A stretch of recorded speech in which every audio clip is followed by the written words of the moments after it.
জাতীয় নাগরিক পার্টির আত্মপ্রকাশ উপলক্ষে এগিয়ে চলেছে শেষ মুহূর্তের প্রস্তুতি। অনুষ্ঠানে যোগ দিতে ঢাকায় আসছেন নেতাকর্মীরা।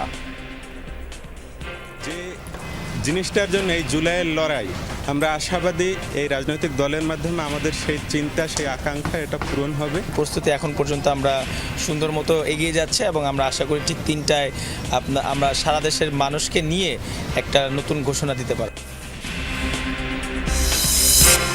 নতুন দল গঠন প্রক্রিয়া আরও প্রশ্নহীন হওয়া উচিত মত বিশ্লেষকদের। নেতৃত্ব নিয়ে বিরোধ কাম্য নয়, ভোটে যেতে নিয়ম মেনেই লাগবে নিবন্ধন।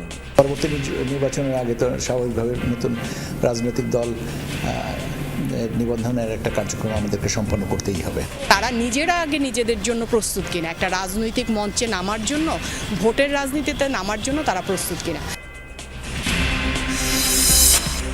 ইতালি যাওয়া হলো না ব্রাহ্মণবাড়িয়ার রাসেল মিয়ার। দালালকে মোটা টাকা দিয়েও লিবিয়ায় হত্যার শিকার, মরদেহ ফিরিয়ে আনার আকুতি পরিবারের।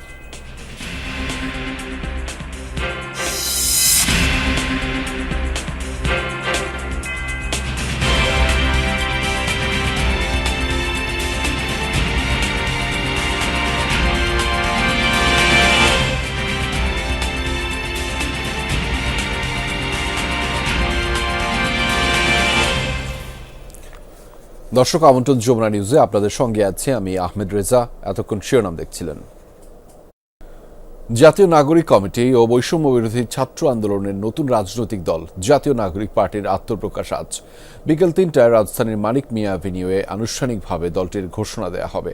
অনুষ্ঠান ঘিরে সেখানে চলছে মঞ্চসজ্জার কাজ। ঐতিহাসিকভাবে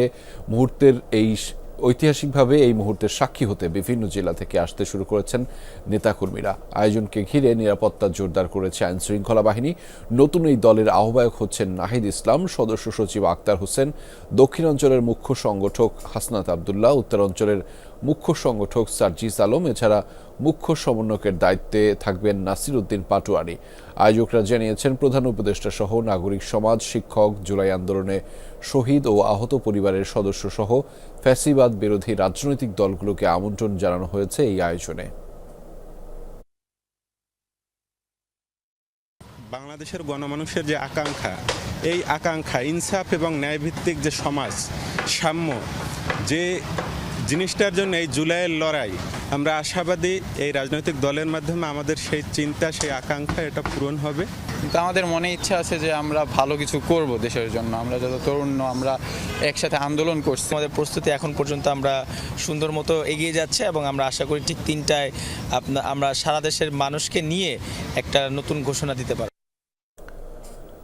দর্শক, এই আয়োজনের আরও বিস্তারিত জানাতে আমাদের সাথে যুক্ত রয়েছেন সহকর্মী লামিয়া তিথি। তিনি রয়েছেন মানিক মিয়া অ্যাভিনিউতে। তিথি, একটু জানতে চাই আপনার মাধ্যমে বিস্তারিত, সেটি হচ্ছে নতুন দলের আত্মপ্রকাশ ঘিরে সেখানে সবশেষ প্রস্তুতি কি চলছে। যারা নেতাকর্মীরা ইতিমধ্যে এসে উপস্থিত হয়েছেন তাদের সাথেও নিশ্চয়ই কথা হচ্ছে, তাদের প্রতিক্রিয়াগুলো জানতে চাই এবং জানাতে চাই দর্শকদেরকে আপনার মাধ্যমে।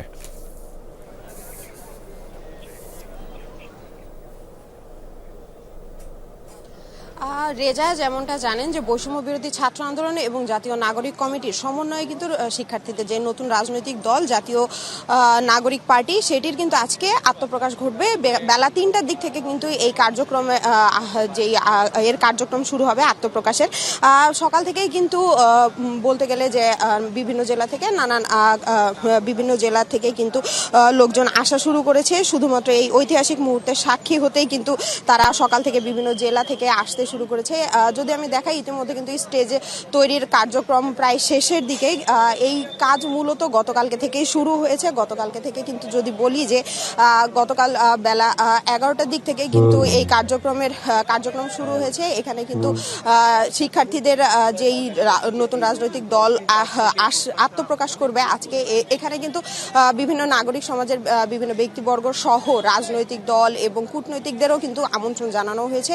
একই সাথে কিন্তু গতকাল গতকালকে ও প্রধান উপদেষ্টা ডক্টর মোহাম্মদ ইউনূসকেও হচ্ছে আমন্ত্রণ জানানো হয়েছে। বিএনপি সহ বিভিন্ন রাজনৈতিক দল এবং বিভিন্ন কূটনীতিকদেরও এই আমন্ত্রণ জানানো হয়েছে। তারাও আসার জন্য একতা প্রকাশ করেছেন। একই সাথে যদি বলি যে এখানে কিন্তু যেই কার্যক্রম বেলা 3টার দিকে শুরু হবে, কিন্তু এখন পর্যন্ত এখন হচ্ছে লাস্ট সময়ের প্রিপারেশন চলছে। আর এখানে কিন্তু মূলত নারী শিক্ষার্থীদের জন্য, নারী শিক্ষার্থী কিংবা যে নারী অতিথিরা থাকবেন তাদের জন্য কিন্তু ব্যাক স্টেজে নারীদের বসার ব্যবস্থা রয়েছে। এখানে ভ্রাম্যমাণ ওয়াশরুম থেকে শুরু করে মেডিকেল টিম, পুলিশ বুথ, এগুলো সব কিছুর ব্যবস্থা করা হয়েছে। আরও যদি বলি যে এই যে গত সন্ধ্যা থেকে কিন্তু কাজ একদম পুরোদমে শুরু হয়েছে। এই কাজ কিন্তু গভীর রাত পর্যন্ত চলেছে। ইতিমধ্যে কিন্তু এখানকার যারা এসেছেন তাদের একটি লক্ষ্য যে তারা যেন এই আত্মপ্রকাশ, শিক্ষার্থীদের যে নতুন রাজনৈতিক দল আসবে এটি যেন সম্পূর্ণ সফলভাবে আত্মপ্রকাশ করতে পারে, সেই প্রত্যাশাই আসলে বিভিন্ন জন যারা এসেছেন তারা করছেন। ধন্যবাদ লামিয়া তিথি আমাদের সাথে যুক্ত হবার জন্য। জাতীয় নাগরিক পার্টির আত্মপ্রকাশ অনুষ্ঠানে যোগ দিতে সারা দেশ থেকে রাজধানী ঢাকায় আসতে শুরু করেছেন নেতাকর্মীরা। সকালে বরিশাল বিএম কলেজের সামনে জড়ো হতে থাকেন নেতাকর্মীরা, পরে বাসে করে ঢাকার উদ্দেশ্যে রওনা হন তারা। নতুন এই দল গণতন্ত্র প্রতিষ্ঠার পাশাপাশি সাধারণ মানুষের আকাঙ্ক্ষা পূরণ করবে বলে প্রত্যাশা তাদের। এদিকে জাতীয় নাগরিক পার্টির আত্মপ্রকাশ অনুষ্ঠানে যোগ দিতে চট্টগ্রাম, সিলেট, রাজশাহী, ময়মনসিংহ থেকে বাস ও ট্রেনে করে ঢাকায় আসতে শুরু করেছেন নেতাকর্মীরা। কেউ কেউ আবার রওনা হন রাতেই। এই দলের আত্মপ্রকাশ উপলক্ষে বড় জমায়েত হবে বলে আশা করছেন নেতাকর্মীরা।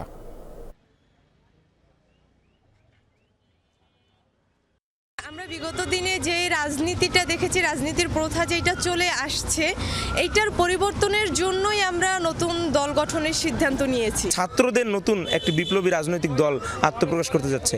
এজন্য আমরা বৈষম্যবিরোধী ছাত্র আন্দোলন আমরা নিজেরাও অনেক উচ্ছ্বসিত। আজকে আমাদের দলের নাম প্রকাশ হতে যাচ্ছে, তো আমরা এজন্য খুবই আনন্দিত এবং উৎসাহিত। অভ্যুত্থানকারী নেতৃত্বের দল গঠন প্রক্রিয়া আরও প্রশ্নহীন হওয়া উচিত ছিল বলে মনে করেন রাজনৈতিক বিশ্লেষকরা। তাদের মতে দেশ গঠনের ব্রত নিয়ে রাজপথে আসার পর নেতৃত্ব নিয়ে বিরোধ কাম্য নয়। ভোটে অংশ নিতে নিবন্ধন নিতে হবে জাতীয় নাগরিক পার্টিকে। ইসি সচিব জানিয়েছেন, নিবন্ধন প্রক্রিয়া শুরু করতে নির্বাচন সংস্কার কমিশনের সিদ্ধান্ত বাস্তবায়নের অপেক্ষায় নির্বাচন কমিশন। তরুণ নেতৃত্বে নতুন দল আসার প্রেক্ষাপট ঐতিহাসিক। শুধু বাংলাদেশ নয়, বিশ্বের ইতিহাসেও গণমানুষের রক্তক্ষয়ী আন্দোলনে সরকার পতনের এমন নজির হাতে গোনা। ভোটে অংশ নিতে নিবন্ধনের দরকার পড়বে নতুন রাজনৈতিক দলের। বর্তমান নিয়ম অনুযায়ী এজন্য অন্তত 21 জেলা ও 100 উপজেলায় দলীয় কার্যালয় এবং কমিটি থাকতে হবে। এমনকি দলের গঠনতন্ত্রের কোনো ধারা বর্তমান সংবিধানের পরিপন্থী হতে পারবে না। তবে বিদ্যমান এই শর্ত শিথিলের পরামর্শ দিয়েছে নির্বাচন কমিশন, সংস্কার কমিশন। তাই সে অপেক্ষায় ইসি। সংস্কার কমিশনের সিদ্ধান্তের উপরে কিছুটা হলেও নির্ভরশীল। সাধারণত দলের তথ্য যাচাইয়ে 2 থেকে 3 মাস সময় নেয় ইসি। সেই হিসেবে ডিসেম্বরে ভোট হলে জুনের আগেই নিবন্ধন প্রক্রিয়া শুরু করতে চায় কমিশন। বা ঐক্যমত্য ফোরামের থেকে যে সিদ্ধান্ত যেভাবে আসবে সেই অনুযায়ী আমরা যদি মনে করেন যে না, এটা পরিবর্তন করার দরকার নেই, তাহলে সেই অনুযায়ী আমরা ব্যবস্থা নেব। আর যদি বলেন যে না, এটাকে আরেকটু সহজ করা হোক, সেই অনুযায়ী ব্যবস্থা নিব। পরবর্তী নির্বাচনের আগে তো স্বাভাবিকভাবে নতুন রাজনৈতিক দল নিবন্ধনের একটা কার্যক্রম আমাদেরকে সম্পন্ন করতেই হবে। বিদ্যমান ধারার বাইরে নতুন রাজনীতির বন্দোবস্ত করার দাবিও ছিল জুলাই আন্দোলন জুড়ে। কিন্তু তরুণদের ছাত্র সংগঠন সেখানে হতাশ করেছে বলে মত রাজনীতি বিশ্লেষকদের। তৃতীয় কোনো দল সেভাবে এই 53 বছরে কেউ জনমানুষের কাছে পৌঁছাতে পারেনি। এই প্রথম 24-এর আন্দোলনের পরে জনমানুষের মনে হয়েছিল যে একটি দল আসতে পারে। এখন যেখানে তারা তাদের দলীয় নেতৃবৃন্দ কিংবা কর্মী বাহিনী, যেটাই বলি, তাদের অধিকারই নিশ্চিত করতে গিয়ে রক্তাক্ত হচ্ছে ক্যাম্পাস, সেখানে আসলে কি করে জনগণ আশা রাখবে যে না, জনগণের আশা প্রতিফলিত হবে? ঢাকা বিশ্ববিদ্যালয়ের এই শিক্ষকের মতে বিপ্লবের ভাষা ও ভোটের ভাষা এক নয়। তাই দল গঠন ও পরিচালনায় সেই বিবেচনা আমলে নিতে হবে নতুন দলকে। মেয়েদেরকে স্থান না দেওয়া, প্রাইভেট পাবলিক বিশ্ববিদ্যালয়ের মধ্যে নেতৃত্বে সংকট তৈরি হওয়া, হ্যাঁ, অনেকগুলো ঘটনা ঘটে যাচ্ছে। তারা আসলে তাদের নিজেদের ঘরই এখনো গোছাতে পারেনি, এবং নিজেদের ঘর যে আসলে গোছানো কতটা কঠিন এই জায়গাটা তাদেরকে আগে প্রথমত নির্ধারণ করতে হবে যে তারা নিজেরা আগে নিজেদের জন্য প্রস্তুত কিনা, একটা রাজনৈতিক মঞ্চে নামার জন্য, ভোটের রাজনীতিতে নামার জন্য তারা প্রস্তুত কিনা। দেশে এখন নিবন্ধিত রাজনৈতিক দল আছে 49টি, তবে এর বাইরেও স্বতন্ত্র প্রার্থী হয়ে ভোট যুদ্ধে নামার সুযোগ রয়েছে। রাসেল আহমেদ, যমুনা নিউজ, ঢাকা। সরকারি বেসরকারি ডেন্টাল কলেজ ও মেডিকেল কলেজের ডেন্টাল ইউনিটের ভর্তি পরীক্ষা শেষ হয়েছে। সম্পর্কে বিস্তারিত জানাতে আমাদের সাথে যুক্ত রয়েছেন তানভীর সিদ্দিক টিপু। তার মাধ্যমে জানাবো সেখানকার সব বিস্তারিত। টিপু, পরীক্ষা কেমন হলো? নিশ্চয়ই কথা হচ্ছে শিক্ষার্থীদের সাথে, কি বলছেন মূলত অংশগ্রহণকারীরা, এবং আপনার মাধ্যমে সেটি বিস্তারিত জানতে চাই।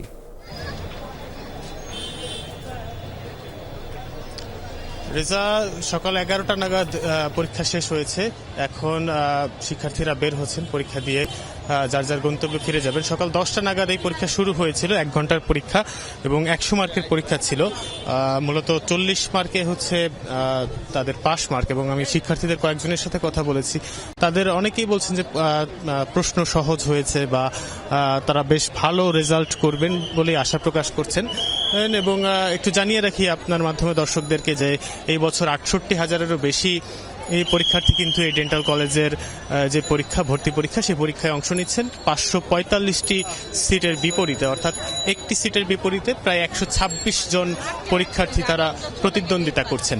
এবং এই পরীক্ষার রেজাল্ট যখন দেওয়া হবে তখন আসলে যারা পাশ করেছেন শুধু তাদের রেজাল্টটাই দেওয়া হবে এবং তাদের মেধাক্রম অনুসারে সেটি জানানো হবে। এবং এখনো দেখতেই পাচ্ছেন যে সব শিক্ষার্থীরা বের হচ্ছেন এবং যার যার গন্তব্যে ফিরে যাবেন। দেশের বিভিন্ন প্রান্ত থেকে কিন্তু শিক্ষার্থীরা এই পরীক্ষায় অংশ নিচ্ছেন এবং পরীক্ষা দিতে তারা বাবা, মা, ভাই, বোন, আত্মীয় স্বজন সাথে করেই, অভিভাবকদের সাথে করেই কিন্তু তারা এখানে এসেছেন। এবং অভিভাবকরাও আশা করছেন যে তাদের সন্তানরা ভালো একটি রেজাল্ট করবে এবং এই কলেজে চান্স পাওয়ার মধ্য দিয়ে তাদের যে স্বপ্ন, সেই স্বপ্ন তারা পূরণ করবে।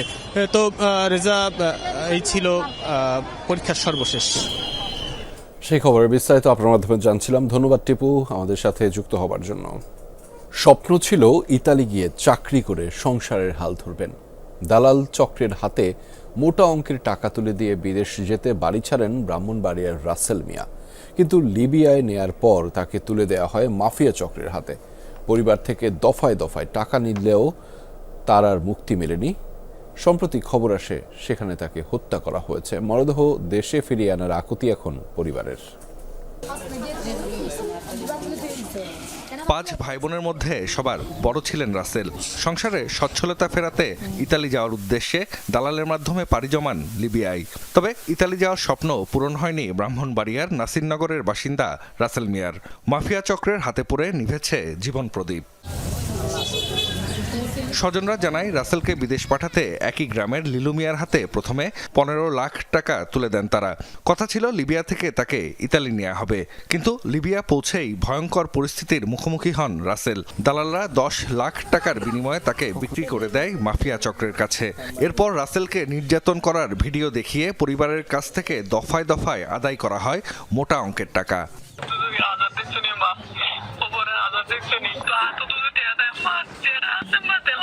ভিটেটুকু বাদে সর্বস্ব বিক্রি করে টাকা দিলেও মুক্তি মেলেনি রাসেলের। এক প্রবাসীর মাধ্যমে সম্প্রতি খবর আসে মাফিয়া চক্র হত্যা করেছে তাকে। পরিবার জানায়, আরও 10 লাখ টাকার দাবি মেটাতে না পারায় হত্যা করা হয়েছে রাসেলকে। ইউরোপ কান্ট্রি যাইমুগা, আমি হইলাম রে বোতলা টাকা পয়সা আমি ম্যানেজ করবো কিভাবে, আমার যে কোনো মতে ম্যানেজ করে দিন। ইটালি যদি বসতে পারি আমরা সুখে শান্তির দিন কাটাইতে পারবো। লিলি নম্বর 2 ফুট এরা কন্ট্যাক্ট করছে কি বইয়া, আরো মানুষ আছে গেম দিব, ও ইয়াতে বিহি ওরা ইয়াতে দাঁড়ে নেয়। স্বজন ও এলাকাবাসীর অভিযোগ, লিবিয়া প্রবাসী ছেলে তাফসিরের মাধ্যমে এই চক্রটি পরিচালনা করে লিলু। গেম দিব, ও ইয়াতে বিহি ওরা ইয়াতে দাঁড়ে নেয়। স্বজন ও এলাকাবাসীর অভিযোগ, লিবিয়া প্রবাসী ছেলে তাফসিরের মাধ্যমে এই চক্রটি পরিচালনা করে লিলু মিয়া।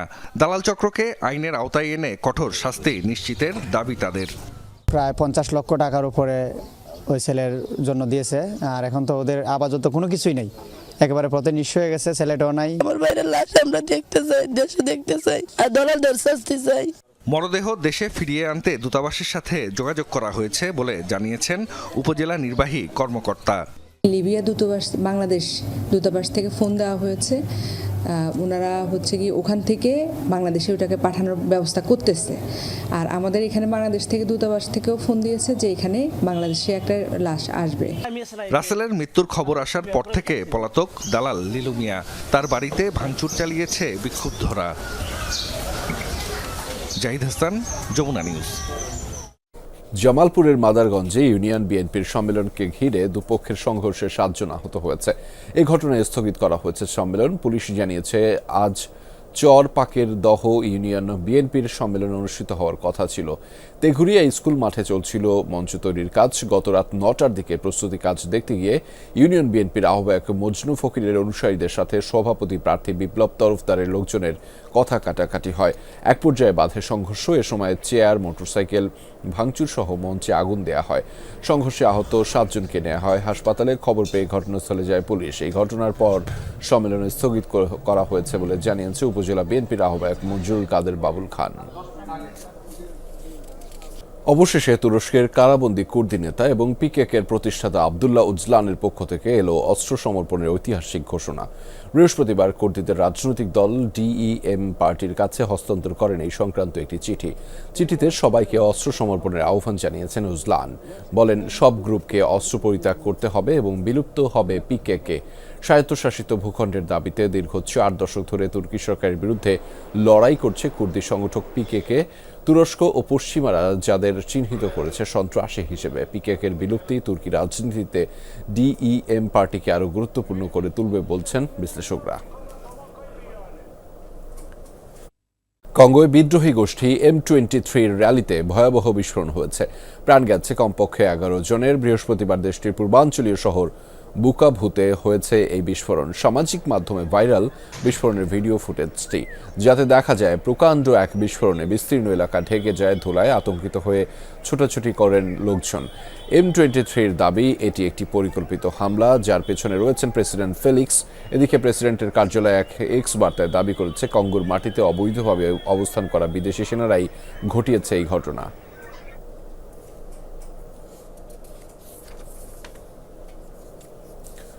দর্শক, এই ছিল যমুনা নিউজে। এ পর্যায়ে আমরা যাচ্ছি বিজনেস স্টুডিওতে। সেখানে রয়েছেন সহকর্মী রাবেয়া স্মৃতি।